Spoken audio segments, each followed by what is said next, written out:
Assalamu alaykum, hurmatli Qo'shko'pir avtolider obunachiları. Sizlere 2006-yilda ishlab chiqarilgan o'ta go'zal holatdagi 4 yaxshi balonlarda metan, shumka, mashina o'ta akkuratli.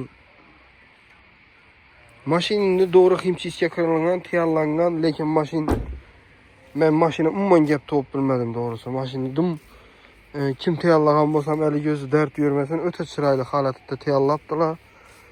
Adam havası gitadigan darajaga kelibdilar. Men birinchi ko'rganimda bir 2018-2015lar bom ekanda bo'ladim, lekin 2006-yil ekan mashinamiz.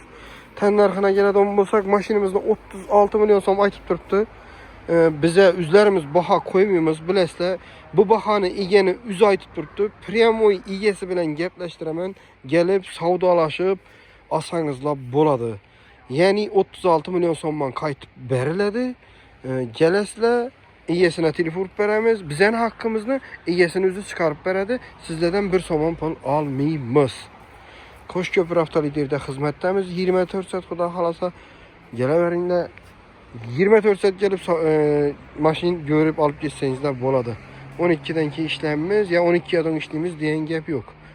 24/7 xizmatdamiz. Kelaverasizlar Qo'shko'pir avtoliderni manziline keladigan bo'lsak, Qo'shko'pir avtosavdo zonasini o'tgandan so'ng 6 etajli ishi dommi to'g'risida bo'ladi.